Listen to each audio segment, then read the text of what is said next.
Olá, começando mais uma aula de Direito Civil, hoje com uma musiquinha para a gente aguardar essa galera bem legal que vai chegar daqui a pouco. Uma bela música para a gente relaxar em tempos tão agitados e tão difíceis. Então vamos aguardar aqui todo mundo com a musiquinha. Boa noite. Aí meu amigo Luiz Gustavo, tributarista maravilhoso, vai até tirar umas dúvidas aqui, hein, Gustavo? Que tal? Boa noite para todos vocês que estão chegando por aqui. Hoje vamos falar sobre imposto de renda, por isso uma musiquinha suave, para você esquecer que o leão está aqui na sua jugular. Vamos lá, boa noite para todo mundo que está chegando. Olha aí, eu tenho uma pergunta boa para você, viu, Gustavo? Fica aí, não me deixe, já já eu solto. E aproveitem que a gente tem um excelente tributarista aqui, pode tirar nossas dúvidas. Quem está chegando por aqui mais? Alcântara, Vilela, Vilela. Será que é de Renata? Tá no susto, né, Gustavo? Se prepare para tirar minhas dúvidas. Essa live é o contrário, em vez de a gente ensinar, a gente vai aprender.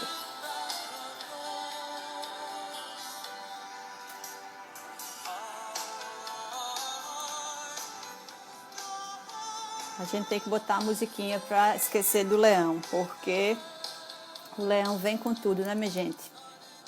Aí, Renata, muito bem. Nada de carinha, Gustavo. Vamos trabalhar hoje. Se quiser, você entrar ao vivo aqui para a gente conversar um pouquinho sobre tributos. Olha que coisa boa. Obrigada, Alcântara. Que bom que gosta das aulas. É Mila de Camila. Já descobri que Rê é de Renata. Mila deve ser de Camila. Muito legal.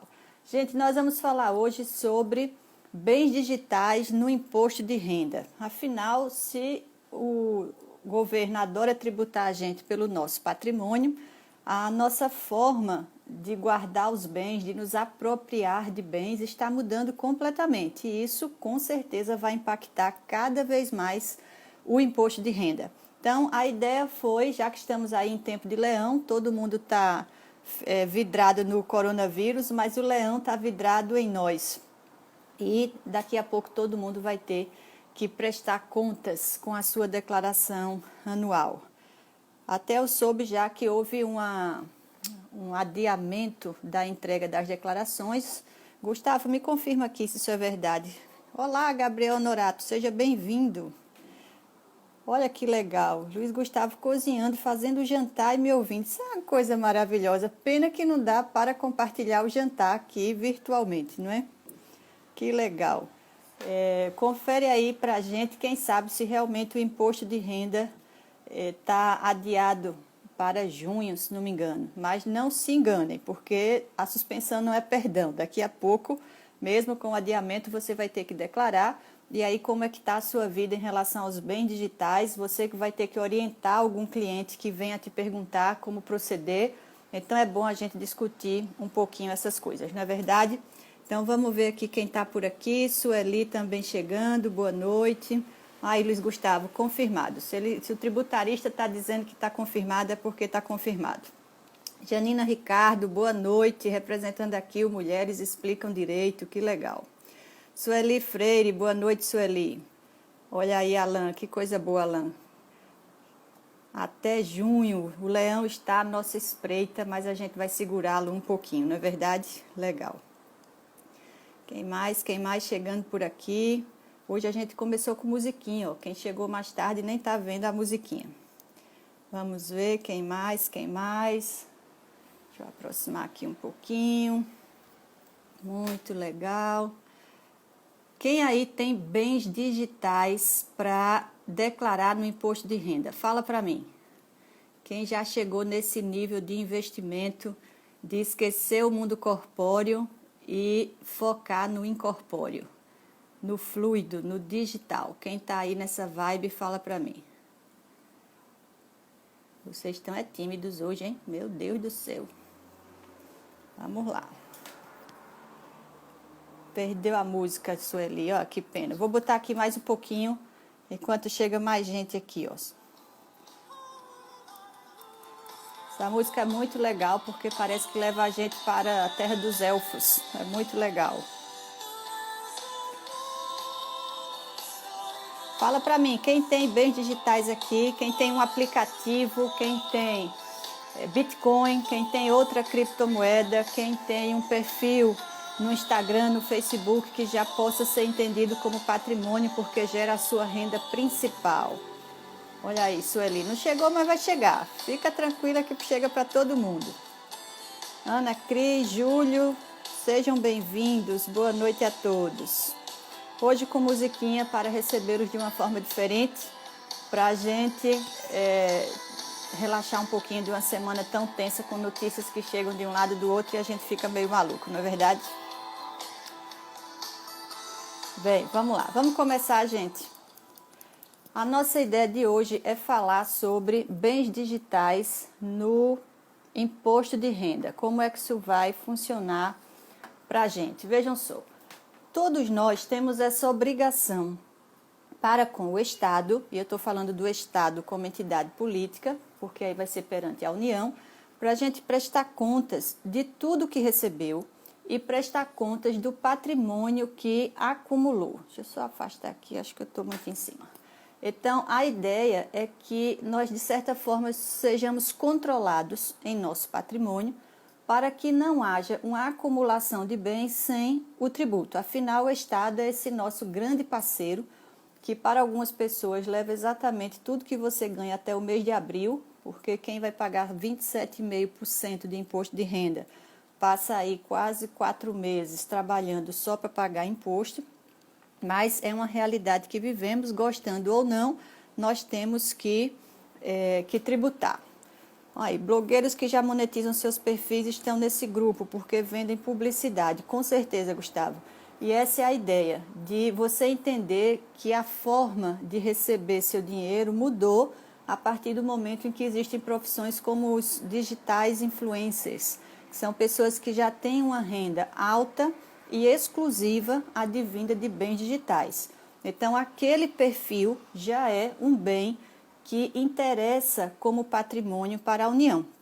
Enquanto você tem o seu perfil de Instagram livre, leve e solto, e você está lá só brincando e postando suas brincadeiras, talvez não tenha tanto interesse nem para você, nem para o próprio Estado. Mas para quem está recebendo dinheiro como renda exclusiva, é preciso que você compreenda que isso já é um patrimônio e isso já pode constar no imposto de renda. Tem um lado ruim, mas tem um lado bom. Quando você declara esses bens no imposto de renda, você tem como comprovar a sua renda. Afinal, a gente tem hoje uma vida ligada a crédito, a conta corrente bancária. Ninguém mais guarda dinheiro na casa dentro de um pote enterrado no quintal.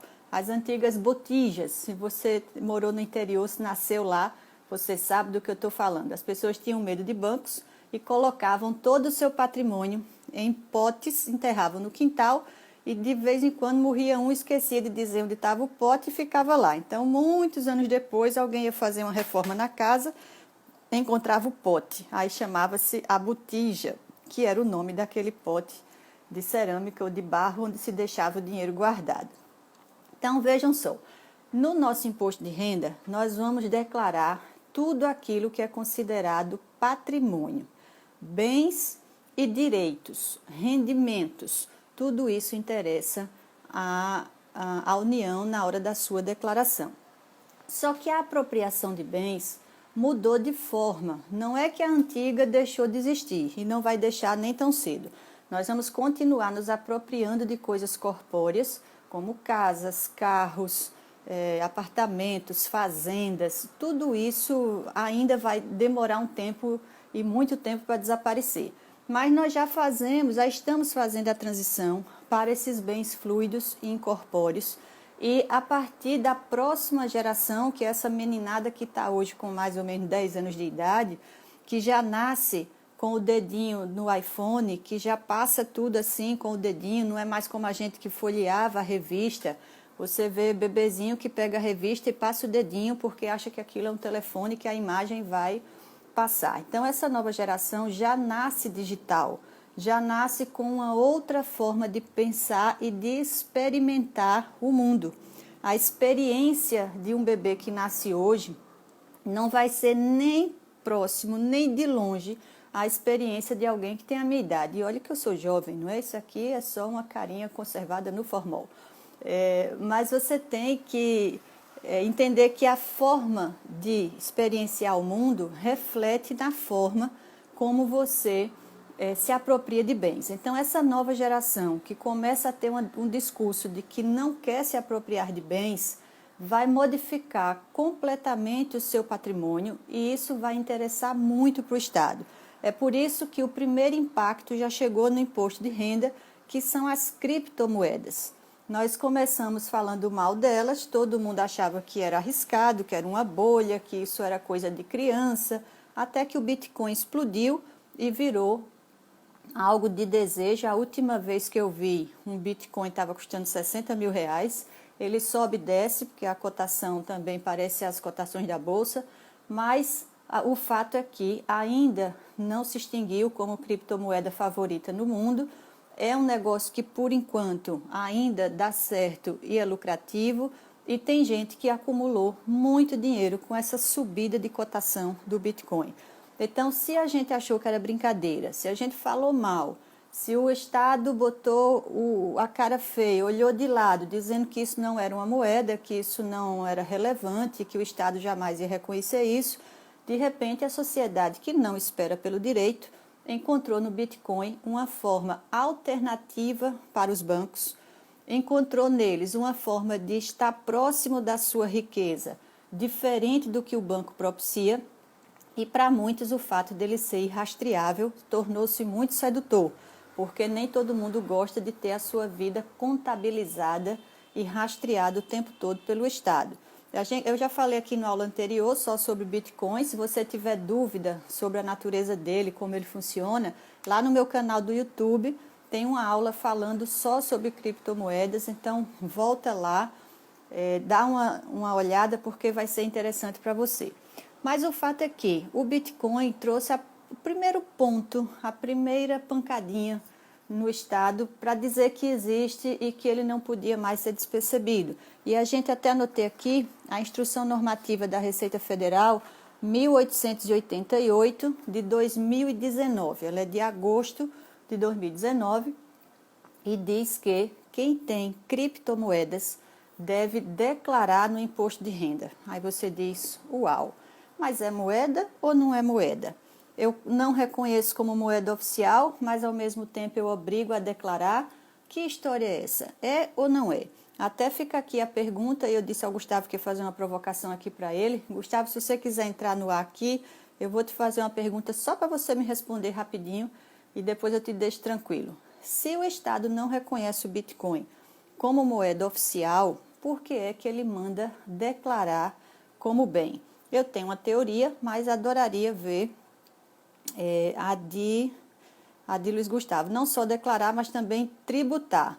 O que é que você acha, Gustavo? Quer entrar aqui só para me dar essa resposta? Porque uma resposta que eu escutei foi aqui, ó, já tem mais gente com a mesma dúvida. Uma das respostas que eu escutei é o seguinte: o Bitcoin não é moeda, mas ele é um bem. E a declaração do imposto de renda não está preocupada só com o que você ganha em moeda, mas com tudo aquilo que você se apropria para além da moeda. Então, você tem formas de apropriação com rendimentos, como é o seu salário, formas de apropriação com imóveis, com compra e venda, por exemplo. Você se apropria através de herança, você se apropria através de doação.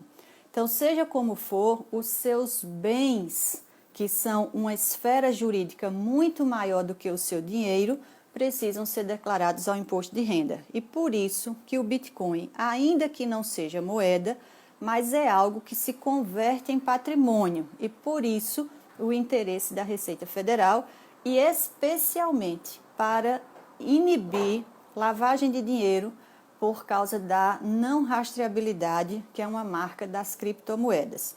Então, aí, Gustavo confirmando comigo, é um bem monetarizado. Ele não precisa ser moeda, mas ele tem valor econômico e por isso que ele levaria ao interesse do Estado. Então, não só declarar, como tributar. Então, se você recebeu até R$ 30.000 por mês em bitcoins durante o ano, você precisa declará-lo à Receita Federal, e isso é o que diz a instrução 1888/19. Então, uma distinção importante que a gente vai fazer aqui é a diferença entre bem e coisa, porque aí é um caminho importantíssimo para você compreender e solidificar na sua cabeça por que é que o Bitcoin, não sendo moeda, ainda é de interesse da Justiça Federal. Deixa eu ver aqui, Gustavo tem que oferecer a tributação, o ganho de capital nas operações com bitcoins. Exatamente. Já quando eu falar dos campos onde eles vão ser inseridos, eu vou voltar a essa fala aqui do Luiz Gustavo, que é um grande tributarista, um dos melhores que eu já conheci até hoje. Então, estou doida que ele entre aqui para dar uma palhinha, mas ele está tímido.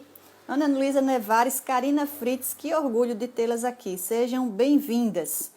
Vocês que são mulheres admirabilíssimas, se é que existe essa palavra, sou encantadas por essas duas, escrevem textos maravilhosos. Sejam bem-vindas. Então, veja, a distinção entre bem e coisa. Coisa, qualquer manual de direito civil vai dizer assim, são bens corpóreos, passíveis de apropriação. Beijos, querida Karina. Larga o fogão, Gustavo, vem responder minha pergunta. Bota o terno aí, ou então vem de avental mesmo, que a gente te vê assim mesmo. Então, coisas são objetos corpóreos passíveis de apropriação. O bem é algo que pode ser coisa ou não. Então, eu posso ter, por exemplo, uma propriedade intelectual, uma música que me renda muito dinheiro, mas música não pode ser considerada coisa, porque não é corpórea, mas ela é um bem. Os bens podem ser de valor existencial ou de valor patrimonial. Então, os bens compõem a minha esfera jurídica de direitos. Os bens existenciais não são passíveis de valor econômico, não vão nunca para a declaração de imposto de renda. A sua honra, a sua imagem, a sua privacidade, esses são os bens existenciais, a sua personalidade. Mas os bens de valor econômico, que são os bens patrimoniais, podem ser bens patrimoniais corpóreos, e aí as coisas, ou os bens patrimoniais incorpóreos, e até mesmo os direitos, as criptomoedas, tudo que possa ser convertido por algum caminho em valor financeiro. É por isso que as criptomoedas vão para a declaração do imposto de renda. E aí, vejam só, eu estou começando pelo Bitcoin porque ele é o mais famoso entre os bens digitais, é o que está mais na boca do povo e que a gente está mais acostumado a ver. Mas não é só o Bitcoin que, como bem digital, pode ser incorporado à minha vida patrimonial. Então, eu falei no comecinho sobre você ter um perfil no Instagram ou no YouTube que seja a sua principal fonte de renda. Uma digital influencer, por exemplo, ou uma pessoa física que tenha um canal com um nome fictício. Por exemplo, o nosso querido Rodrigo Toscano de Brito, que é um dos grandes juristas desse país, tem o perfil no Instagram chamado @Direito Civil Brasileiro, com excelentes notícias lá do direito civil. O meu perfil se chama Everilda Brandão. Então, de repente, se o perfil do direito civil começa a patrocinar, receber patrocínio, começa a divulgar informações. Vocês têm, por exemplo, pessoas que divulgam viagens. Eu já vi, eu falei aqui numa outra aula que tem um casal que tem um perfil no Instagram só para dar dicas de viagens. E eles têm muito patrocínio para falar de coisas ligadas a viagens. Então, eles recebem patrocínio e podem fazer propaganda de uma bolsa excelente para você fazer uma grande caminhada, uma mochila legal, um sapato apropriado para a caminhada, e tudo isso com os patrocínios, eles têm hoje a renda principal do casal. Na época eu usei isso como exemplo para o divórcio, né? Se esse casal se divorciar, esse perfil é a fonte de renda única deles, mas veja, o perfil está ligado ao nome. Então, é diferente do perfil que tem um nome, como @Direito Civil Brasileiro, @O Civilista. Não há diferença específica quanto ao bem, mas só quanto ao nome. É como uma empresa que tem meu nome e uma empresa que tem um nome de fantasia. O que interessa aqui para nós é que é um bem, é um jeito diferente de você ter patrimônio. Se você tem, como algumas digital influencers por aí, que já declararam, isso faz um tempinho, viu? Os valores já devem estar bem maiores, que tem renda em média de R$300 mil, R$500 mil.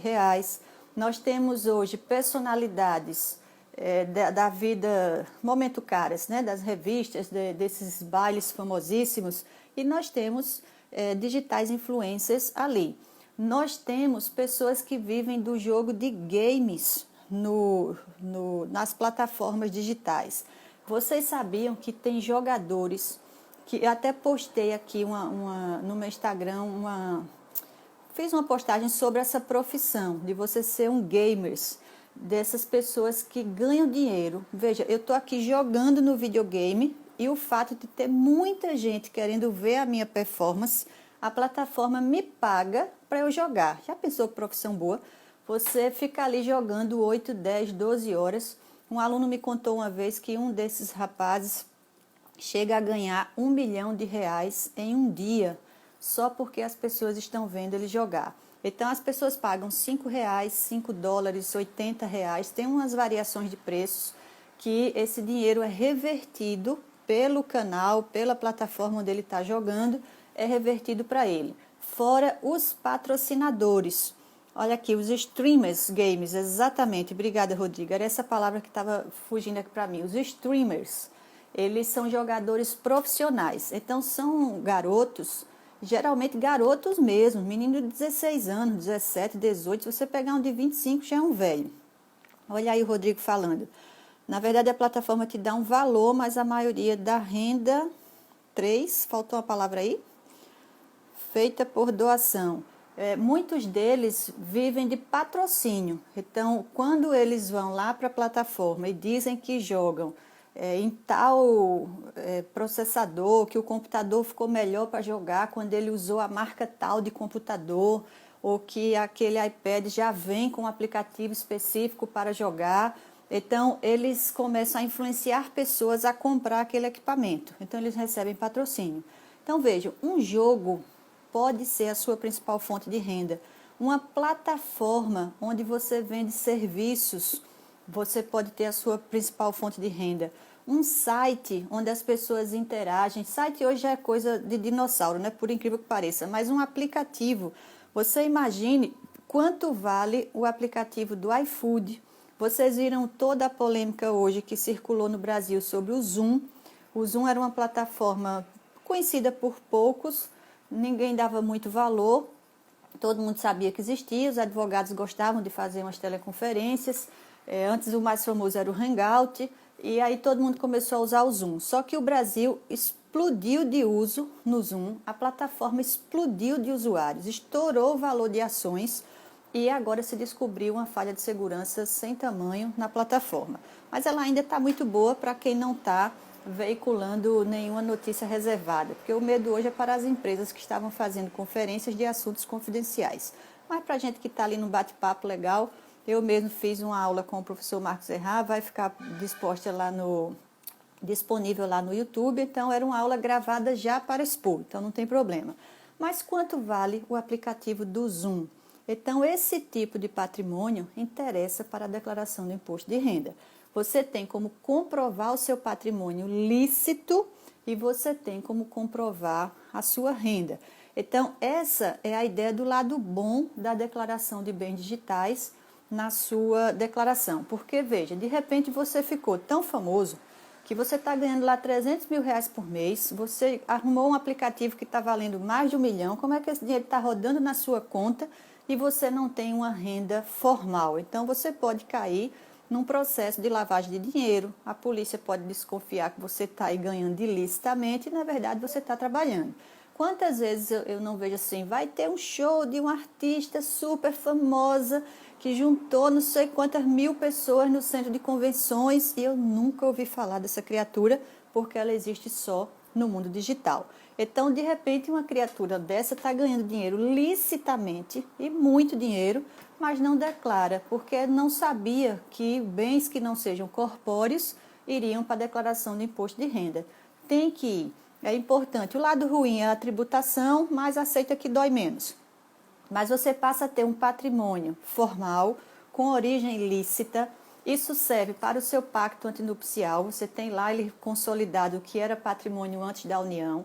Você pode ser casamento ou união estável. Você tem um bem formal, formalizado, para você fazer a sua disposição de última vontade por testamento. Se a Ana Luísa Nevares estiver aqui, vai poder me ajudar nisso, que é uma grande escritora em direito das sucessões.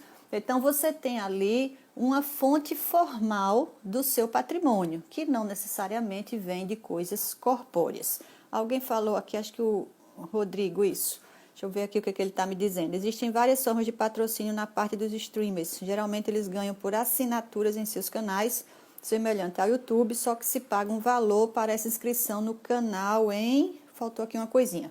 É isso mesmo. Então, eu tenho uma plataforma e você assina aquela plataforma. Tem gente que tem plataformas das coisas mais diversas, para que você tenha, você vai recebendo conteúdos mensalmente, então esse dinheiro está chegando na sua conta, está chegando formalmente. E essa plataforma pode ficar tão famosa que você venha a querer vender. Imagine se o proprietário lá do Zoom deseja vender quanto vale esse patrimônio. O fato dele estar no imposto de renda, primeiro já diz que ele é seu. Se alguém vier também questionar a propriedade, olhe outra função da declaração do imposto de renda. Você já vem declarando há alguns anos que aquilo ali é seu. Então, se alguém vier dizer que é do outro a partir de agora, você já tem aí uma preferência, pelo menos com uma prova judicial importante. O restante da frase do Rodrigo está aqui, ó, que essas assinaturas ficam uma parte para a plataforma e outra para o streamer. Exatamente, porque gera renda para quem inventou a plataforma, e a plataforma já é um bem declarável, e o perfil do streamer na plataforma é outro perfil declarado. Então, a pessoa jurídica declara o dela, a pessoa física declara o seu. Porque pessoa física ou jurídica podem ter bens digitais. Tanto faz a pessoa física com o nome de fantasia lá no aplicativo, ou a própria pessoa jurídica. Hoje em dia, qual é a empresa que não tem uma... qual é a plataforma hoje que não tem uma... Desculpa, a empresa que não tem hoje um perfil? Casas Bahia, Magazine Luiza. Nós temos até uma súmula não, um enunciado das jornadas de direito civil, dizendo que o perfil digital de uma empresa compõe o patrimônio da empresa. Isso é muito interessante, porque já é um indicativo de que esse bem é sério, que ele gera valor jurídico e ele deve ser considerado como patrimônio. Deixa eu ver aqui, Ana Luísa Nevares, há um campo no imposto de renda para bens digitais, vamos falar disso agora. Deixa eu ver aqui, vamos ver aqui, ó. Você vai pegar o código 99, que é a aba Bens e Direitos, porque lá, veja, o nome não diz coisas, diz bens e diz direitos. Então, os bens, como eu disse lá no comecinho, abrangem toda a nossa esfera patrimonial e existencial. Só que para o imposto de renda só vai interessar os bens patrimoniais. E aí você tem essa, como é que eu diria, a ideia de que mesmo não sendo corpóreo, mas está englobado no item bens. Então, se você tem um aplicativo, se você tem um perfil que já gere renda suficiente para você, que já desperte um interesse patrimonial grande, é o item 99, o código 99, na aba Bens e Direitos. E seja o mais descritivo possível, por duas razões. Primeiro, porque a Receita Federal não está acostumada com esse tipo de bem. Imagine você colocar lá que é dono do perfil, um nome bem engraçado, bananas de pijama, e o fiscal da Receita vai dizer, meu Deus do céu, o que é isso? Mas, de repente, é um aplicativo lá de festa infantil que já está valendo o maior dinheiro. Então, você tem Na aba Bens e Direitos, vai lá no menu, escolhe o item, o código 99, e é lá que você vai declarar, por exemplo, as criptomoedas. Se você tem esse tipo de patrimônio, é um patrimônio e você deve registrá-lo como um bem. Então, seja o mais descritivo possível. Na criptomoeda, tem um adendo especial. Vejam só. Você deve colocar lá no campozinho do código 99, vai ter embaixo a descrição, onde você normalmente bota apartamento, aí você coloca o número do apartamento. Agora está pedindo até a folha de registro do cartório, né? Todos os códigos lá bem direitinho.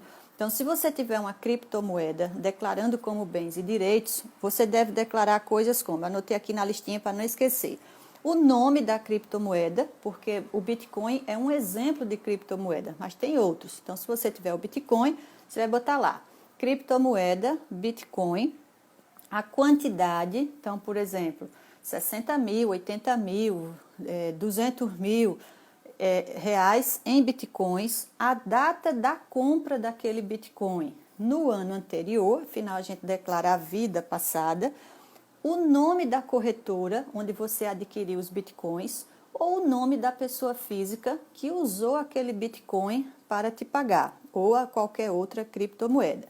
E aí um dado importante, qual é o valor que eu vou colocar na criptomoeda? Se o bitcoin oscila e eu posso ter comprado por 20 mil e o danado está agora em 60, ou o contrário, eu comprei por 60 e agora está por 30. O valor que você vai declarar é o valor do bem digital na hora que ele foi adquirido. Então, se você comprou, veja que eu disse que você vai botar a data da compra. Se na data daquela negociação, seja permuta, compra e venda, doação, o jeito que aconteceu para aquele Bitcoin chegar na sua mão, a data que ele chegou na sua esfera de direitos e o valor que ele chegou naquela negociação, você vai usar aquela data e aquele valor. Se aumentou, beleza, você vai tributar menos, porque vai tributar pelo valor menor. Se diminuiu, você já está ajustando com o leão pelo valor que tinha na época. Então, é um redutor de complexidade. Para não ficar olhando cotação diária, vai ser 31 de dezembro, vai ser o dia da declaração, vai ser o dia da aquisição, o direito encontra um fator, um redutor de complexidade. É o valor da data da operação. Ok?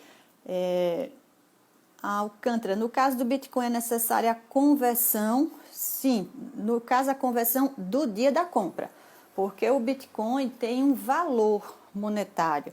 E aí você converte aquele valor, porque ele entrou na sua esfera de direitos com um critério de valor.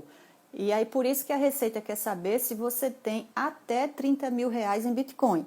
Veja que o valor que a instrução normativa traz já é em reais. Então, se um Bitcoin vale 60 mil, existem os centavos de Bitcoin. Alguém me lembra aqui como é o nome desses centavos? Eu vou colocar o valor daquilo ali. Então, se eu tenho 60 mil, e veja que é até 30 mil por mês. Então, se em um mês você conseguiu 30 mil, um mês só você já tem que declarar. 30, 60, 90, e eu não sei matemática para continuar essa conta, você tem que declarar. Se você comprou R$ 1.000 em Bitcoin, R$ 2.000 em Bitcoin, então você está fora daquele parâmetro de declaração. Deixa eu ver se tem mais alguma pergunta aqui. Base de usuários eu não entendi, Vitor. Como é a tua pergunta? Me ajuda. Se o Bitcoin for minerado, como se faria isso? Rodrigo, o que a Receita quer saber é o Bitcoin que está na sua carteira patrimonial, digamos assim. Então, a origem que ele veio, se foi por mineração, eu não entendo completamente o sistema da mineração, porque é uma tecnologia que, para os velhinhos como eu, ainda é uma dificuldade grande, mas eu compreendo razoavelmente o que é essa mineração. Uma comparação que me ajudou bastante é você lembrar que o nome vem por uma similaridade com o rio onde você minera mesmo, onde você busca o ouro. Então, o rio está lá, você bota a peneira e tenta achar a pepita de ouro. O Bitcoin seria uma escala matemática ou uma sequência algorítmica, me ajudem se eu estiver errada, porque me ensinaram assim. E quando você consegue aquela sequência numérica, que é um Bitcoin, você achou a sua pepita de ouro. E isso qualquer pessoa que entenda de matemática pode fazer através de certas plataformas digitais. Aí o Satoshi, que inventou esse processo de mineração, e ele diz que os bitcoins são limitados do planeta, então quem achar, achou. Dizem até que já está acabando os que estão disponíveis, e quem não achar mais é como o rio que secou, não vai ter mais pepita de ouro para se achar. Então, quando você minera, é como se você imprimisse na Casa da Moeda. Você encontrou a moeda, que seria aqui o Bitcoin, e aí ele passa a circular no mercado. Tem empresas só para fazer mineração. Já houve aí escândalos de que pessoas ficam usando os nossos computadores para usar as memórias e os processadores e os dados para fazer mineração. E muita gente já ganhou muito dinheiro com isso. Mas o que importa aqui, para a nossa pergunta do Rodrigo, é se ele entrou na sua esfera de direitos. Se você tem um Bitcoin para chamar de seu, ele já é seu patrimônio, você deve declarar no imposto de renda. Simples assim. Então, vejam só. Aí vem uma coisa importante. O Bitcoin é uma criptomoeda que vem com a proposta de ter uma relação de riqueza absolutamente diferente do que a gente tem com os bancos. O que é que o banco faz com a gente? Ele guarda a nossa riqueza, que é esse dinheiro, e cobra por isso. Então, todos os serviços para você movimentar aquela riqueza serão cobrados. Se eu fizer uma transferência de uma pessoa para outra, o banco vai cobrar. Se eu usar o cheque especial, o banco vai cobrar. Ele, além de guardar o meu dinheiro, ele me cobra pelos serviços que eu tenho junto àquele dinheiro. E ele fica oferecendo muitas vantagens para que eu guarde aquele dinheiro com ele, e ele faz o que ele quiser com aquele dinheiro, investe onde ele quiser. E uma das críticas da invenção do Bitcoin é essa: o seu dinheiro no banco pode ser usado, por exemplo, para financiar uma guerra, porque o dinheiro, uma vez colocado no banco, você tem apenas um crédito, um númerozinho lá fictício no seu extrato, mas a moeda mesmo que você colocou lá está jogado naquele valor global do banco, que ele vai emprestar a outros clientes. Ele usa o nosso dinheiro no mercado financeiro para depois devolver quando a gente pedir. E se você quiser investir junto com ele, ele te devolve uma parte desse investimento. E aí CDB, Tesouro Nacional, poupança, todos aqueles investimentos que a gente conhece. Então, o Bitcoin tem a ideia de ser você e a sua riqueza, sem intermediários. Quem guarda o seu dinheiro é você. Tanto que se você perder a tal da senha, é irrastreável. Nunca mais ninguém vai encontrar. O seu dinheiro está aí perdido no oceano da internet e ninguém nunca mais encontra. Por isso a notícia lá do velhinho que deixou 130 milhões em bitcoins e morreu sem dizer a senha para ninguém. Não tem como resgatar. Ah, mas pega um hacker que descobre. Não tem como rastrear.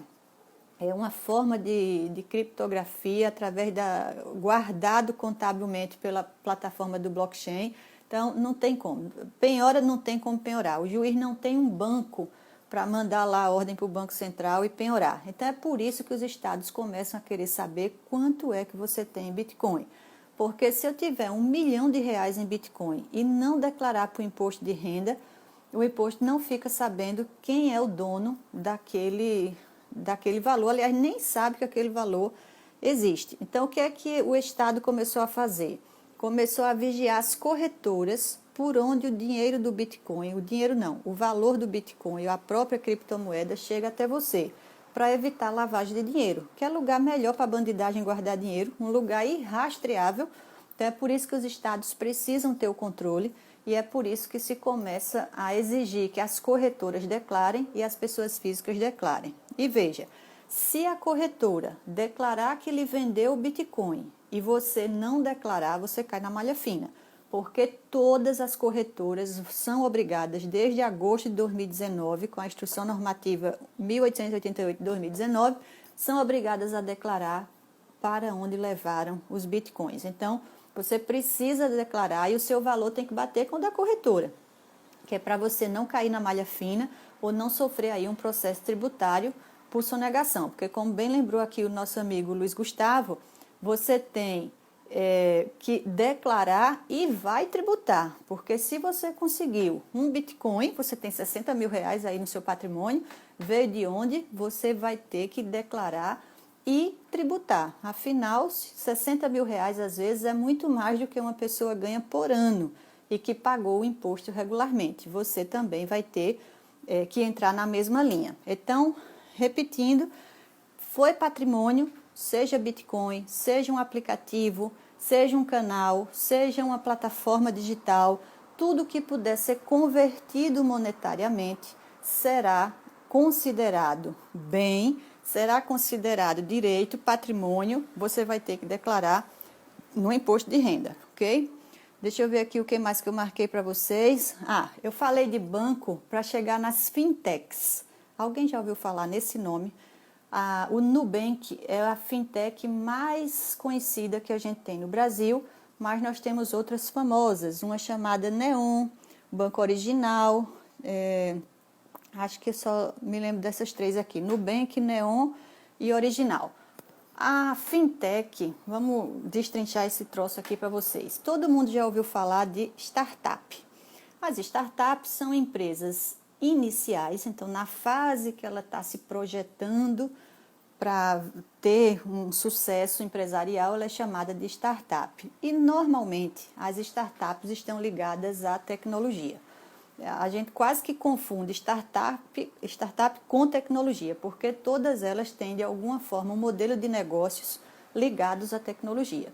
Então, as fintechs são empresas que mexeram com finanças e tecnologia. Então, o Nubank, por exemplo, é uma fintech ou um banco virtual. E qual é a diferença de um banco normal? Uma fintech lhe oferece serviços financeiros, então é finanças e tecnologia. Tem uma traduçãozinha no inglês que mistura as duas palavras. Então, a fintech te oferece serviços que um banco oferece, mas ele não é um banco comum. Você não vai encontrar uma agência, não vai encontrar um gerente com gravatinha, não vai encontrar os seguranças na porta, não vai encontrar a porta giratória, porque a fintech é completamente virtual. Se você quiser falar com alguém, você vai ter que entrar lá no chat do aplicativo do seu celular para guardar, para ter aquele relacionamento bancário. E eles oferecem cartão de crédito. O Nubank oferece o cartão de crédito sem tarifa nenhuma. Então, às vezes, a gente tem aquele cartão que cobra uma tarifa gigantesca da gente. Né? Os cartões que hoje conseguem usar esse diferencial da não anuidade estão saindo na frente, porque as anuidades são caras. Você pagar 300, 600 reais por ano em cartões de crédito, veja, você vai pagar para gastar, porque o cartão de crédito é para você gastar, não é para você receber. E mesmo assim, você está pagando anuidade cara, eles ficam te oferecendo um monte de serviço, né? De guardar, embalar a tua mala no aeroporto, um estacionamento grátis, fica te enrolando com alguma coisa assim, uma fila prioritária, embora que as filas prioritárias no avião até que ajudam bastante, porque tem umas filas gigantescas em aeroportos. Mas o que é que interessa aqui? As fintechs vão te oferecer serviços como seguro, como uma conta corrente, como investimentos, tudo igualzinho o banco, mas ele não é um banco corpóreo como você conhece. Então, para quem é desconfiado, para quem não gosta muito da geração digital, para quem acha que isso tudo é muito moderninho, não vai se dar bem com a fintech. A geração mais nova, mas vai tranquilo, tem um monte de alunos super jovem, todo mundo tem conta nesses negócios. E qual é o diferencial desses bancos, dessas financeiras conhecidas como fintechs? No banco normal, o seu dinheiro na conta corrente não multiplica, ele fica lá paradinho. Numa fintech, ele tem uma aplicação imediata. Então, por exemplo, você tem R$1.000 na conta. Se você botar num banco normal, como a gente conhece, o dinheiro fica lá, R$1.000. Sem um mês, 2, 3, não mexeu, R$1.000. Nessas fintechs, o dinheiro é investido. Então, você vai ter, inclusive os valores sempre são maiores que a poupança. Então, você tem uma conta corrente que ainda te rende valores. Alguns bancos físicos fazem isso. Então, você sempre vê lá um saldo que às vezes a gente se desorienta, porque tem o saldo contábil, tem o saldo real, tem o saldo investido. Então, um monte de saldo que você diz, meu Deus do céu, quanto é que eu tenho na minha conta? Que eu não sei mais. Então, se você tem dinheiro numa fintech, ou se você tem dinheiro num banco comum, você tem que declarar. Qual é a diferença aqui? No banco comum, você vai declarar o saldo em 31 de dezembro do ano anterior. Na fintech, você também tem um saldo no ano anterior. Qual vai ser a diferença na declaração? O meu dinheiro num banco virtual tem 2 campos de preenchimento na declaração do imposto de renda. E eu acho que aqui foi a pergunta que alguém me fez lá em cima, que eu disse que ia chegar nela. No banco comum, eu vou ter a esferazinha, até anotei aqui o código, é o código 61, que você vai, dentro de bens e direitos, você vai agora marcar o 61 para dizer depósito bancário em conta corrente do país. Esse é o valor que você vai, é o item onde você vai declarar o valor que tinha em 31 de dezembro do ano anterior, no nosso caso 2019. Então, se você tinha lá 100 mil reais, é o seu valor em 31 de dezembro. Para o banco normal, você vai usar o código 61, vai dizer o valor que você tinha lá e esse é o campo. Se você tem dinheiro numa fintech, você tem que preencher 2 vezes. Você vai preencher o valor lá em bens e direitos e você vai declarar também naquele outro campo chamado renda sujeita à tributação exclusiva. Por quê? Porque a sua conta corrente era de investimento. Então, o valor do que você tinha em dinheiro, mais o valor que lhe rendeu lá na tributação exclusiva. Para quem não gosta muito de imposto de renda, fica meio complicado, mas o seu contador vai saber fazer. Ou sabe como é que fica simples? Tanto a fintech quanto o seu banco físico tem que lhe entregar o informe de rendimentos. Esse informe de rendimentos que a gente recebe de qualquer empresa de onde a gente recebeu o dinheiro, tem que ser enviado para você. Se não for enviado, entre no chat da sua fintech e peça um informe de rendimentos que eles vão te mandar e lá já vai ter todos os campos que você vai preencher direitinho, porque o valor já vem todo discriminado. Então, quem sabe fazer a sua própria declaração, quem não contrata o contador, porque tem poucas fontes de renda, vai lá, faz sozinho, então com o informe de rendimento você preenche tudinho. Olha aí o Gustavo fazendo propaganda no meio da minha live. Realmente, qualquer dúvida, você chama aqui o tributarista Luiz Gustavo, que vai lhe ajudar com essas questões todas. E eu vou cobrar dele 20% por ele estar usando aqui o meu espaço para fazer o merchan dele, não é verdade? Mas fica aqui a mensagem. Para os valores tidos em fintechs, você tem que preencher 2 campos. O campo de bens e direitos e o campo do rendimento sujeito à tributação exclusiva. Deixa eu ver aqui o que mais. Bem, gente, eu acho que era isso.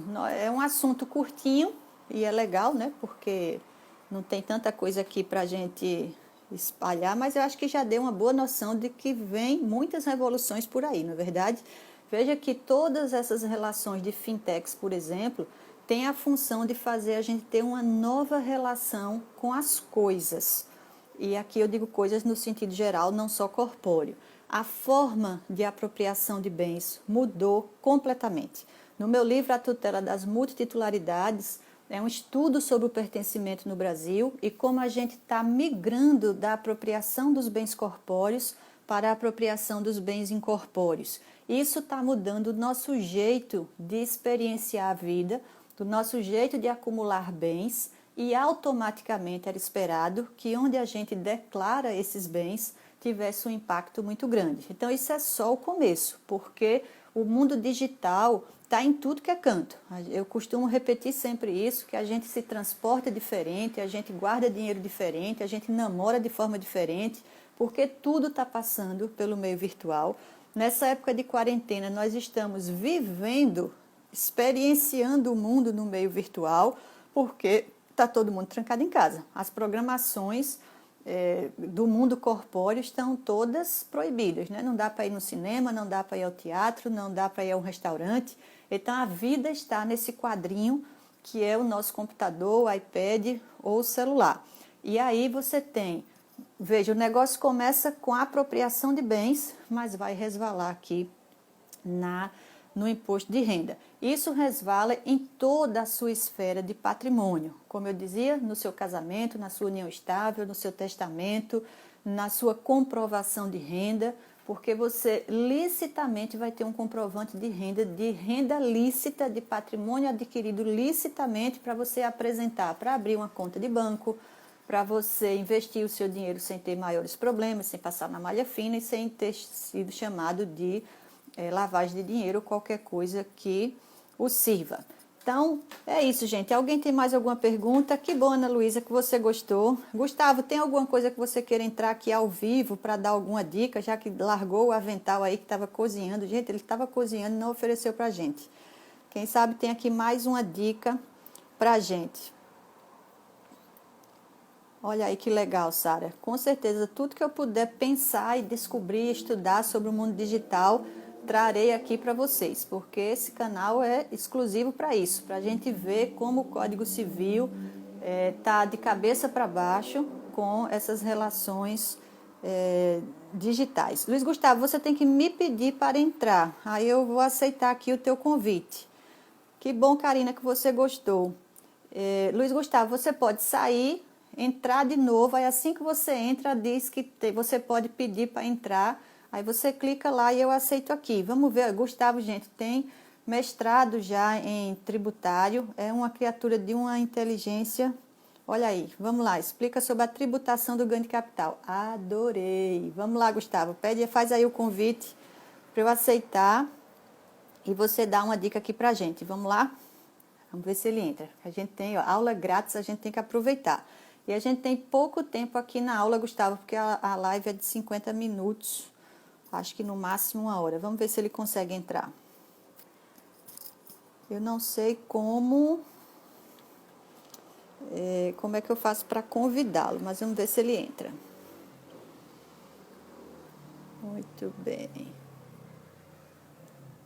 Olha aí, enquanto isso, os coraçõezinhos, gente, só para a gente ficar feliz. Não estou vendo nenhum coraçãozinho subir aqui. Olha aí, agora subiu um legal, subiu outro. Que bom, Lília. Foi não, Gustavo. Você tem que fazer o convite. Vamos lá. Agora.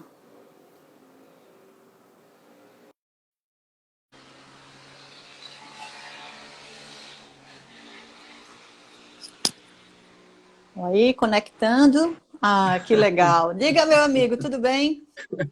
Boa Tirou o noite, pessoal. avental, Tudo pensei bem? que vinha de terno, mas não é possível um negócio desse. Hoje não dá. Tem Tudo bons bem? anos que a gente não se vê, não é preciso a quarentena para a gente conseguir se ver virtualmente. Prazer em revê-lo. Você Prazer está pintando o meu. cabelo, porque você estava de cabelo mais branco há uns 10 anos quando eu lhe vi. Vou lhe entregar aqui, Os, pode ter grisa- certeza. os grisalhos ainda É, aparecem. tá pintando de acaju. Diga lá, Gustavo, falei alguma besteira aqui no mundo digital, é isso mesmo? Imagina, é isso aí mesmo. Se vocês estranharem aqui, é uma companheira minha, viu? É a Lua.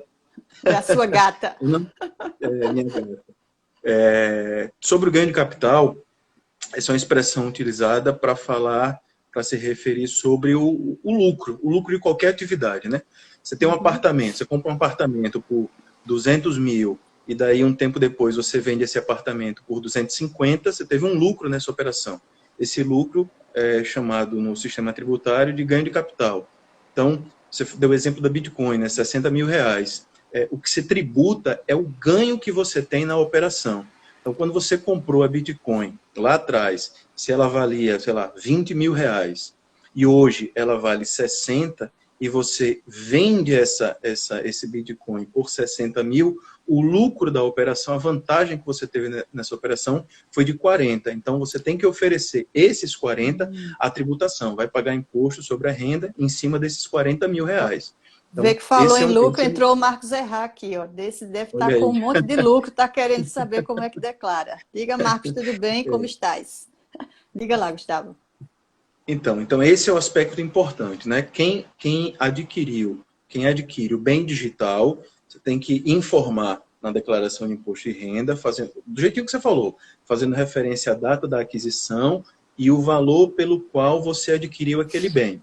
Então, isso cria um registro no sistema da Receita Federal. Daí, tempos depois, anos depois, aquele bem é vendido, você vende, se desfaz daquele bem, vende aquele bem e você tem um lucro nessa atividade, né? Então, esse lucro, ou seja, a equação é valor da venda menos o custo de aquisição dele, o saldo, a diferença é o lucro, né? É o pessoal da matemática aí, né? Do Odeio tributário, da matemática. contabilidade. É. Então, só para traduzir, né? Valor da venda, o valor da alienação, 60 mil. Custo de aquisição, comprou por quanto? Comprei por 20. Qual foi o lucro na operação? 40. A gente chama isso de ganho de capital. Então, lá na declaração, né, no campo, na ficha bens e direitos, você, de um lado, vai informar que vendeu aquele bem, né? Então tem um campo específico para você informar a lista dos seus bens e direitos, e existe uma outra ficha onde você vai informar qual foi o ganho de capital na operação no ano em que você vendeu. E aí o Então, rendimento sujeito à tributação exclusiva. Então, aí, nesse caso do ganho de capital no Bitcoin, na venda de um perfil que você comprou e vendeu, aí ainda não. É só ganho de capital, você oferece a tributação. A tributação exclusiva, as regras da tributação exclusiva, elas incidem sobre receitas financeiras, que são rendimentos auferidos sobre especulação de capital. Então, existem, basicamente, assim, duas formas de você ter renda, né, ter rendimentos. Ou pelo seu trabalho, por coisas que você faz, ideias que você tem, enfim, produtos que você vende, serviços que você presta. Então, ou pelo seu trabalho, ou pela especulação do capital. Eu tenho um dinheiro, estou com preguiça, não quero trabalhar, coloco ele num banco, o banco usa esse dinheiro e me paga um rendimento. Esse rendimento é chamado de rendimento financeiro. Toda vez que o banco ou qualquer outra instituição financeira me paga rendimento financeiro, esse rendimento financeiro está sujeito à tributação exclusiva, é a tributação específica sobre rendimentos financeiros. Então, Perfeito. Ô, Gustavo, deixa eu te atenção, perguntar uma coisa. Terminei que eu tenho uma pergunta legal para você. Pode terminar. Desculpa. atenção, o ganho de capital, você só vai informar a Receita Federal no ano em que você vende o bem. Porque é só nesse momento que você vai ter condições de saber se você teve lucro ou não naquela operação. É o prejuízo. Se você mantém aquele bem durante 5, 10 anos, você todo ano precisa repetir que você é proprietário daquele bem, apenas. No ano em que você vender, aí na verdade no ano seguinte, né, porque a declaração de imposto de renda é sempre apresentada no ano seguinte, então no ano seguinte à venda é que você vai informar se teve lucro ou prejuízo. E aqui vai o bizu do tributarista sem cobrar, sem cobrar nada de ninguém. Como esses bens eles variam por conta da cotação, é interessante você manter o valor, vamos supor, você comprou ele por um Bitcoin por 20 mil. No ano seguinte, você teve o valor dele baixou. Ele agora vale metade do que ele valia. Ele só vale 10 mil. Aí você vai declarar, vai colocar na sua declaração 10 mil? Não precisa. Mantém os 20. Mantém os 20 por 10 anos. No dia que você vender esse Bitcoin, aí você apura lucro ou prejuízo e paga imposto de renda sobre o ganho de capital ou não. Porque se você, no ano seguinte, informa o valor menor, no terceiro ano, se ele valorizar e você for subir, aí a Receita Federal vem com força para te cobrar o imposto sobre um ganho que, na verdade, não existe, é fictício, porque você tem uma oscilação. Então, se você Gustavo, mantém o então, valor, se eu você foge da repito, eu não oscilação. tributo de novo ano que vem, porque eu tributei Isso. agora porque adquiri. Aí no outro ano eu continuo com os mesmos 30, eu pago de novo. Então, são duas coisas diferentes. Uma coisa é você declarar o bem, outra coisa é tributar. Você só tributa ganho de capital. Agora, declarar, você tem que declarar todo bem que pertence a você. Então, declarar não significa necessariamente que será tributado. Por isso então, a minha pergunta, eu declarei esse ano e como eu ganhei o dinheiro lá, eu tributei. O ano que vem eu continuo com os mesmos 30 mil. Eu vou tributar de novo, porque eu declarei o bem de novo. Não. No ano Só se houver subsequente, variação, né? No ano subsequente, você vai declarar que é proprietária daquele bem, vai manter o mesmo valor da aquisição e nesse segundo ano não tem tributação. Certo. No A não ser que eu terceiro dobre o ano, valor, por exemplo. Eu tinha 30, passei para 60, eu vou tributar só os outros 30. mesmo se você dobrar, a tributação ela só é devida no momento em que você vende e você apura o tal ganho de capital. Então é o que a gente chama de na hora que você liquida, que você aliena, na hora da alienação. Então, porque senão você tem um lucro no papel, mas não é mas você não teve ainda uma disponibilidade financeira. Essa riqueza não chegou no seu bolso ainda. Ele está lá no papel, né? É igual você ter um apartamento que hoje vale 200, ano que vem vale 300, e todo ano ele valoriza um pouco. Você não vai pagar imposto de renda sobre essa valorização. Entendi. Ainda. Ô, Gustavo, deixa eu te perguntar outra coisa. Quanto você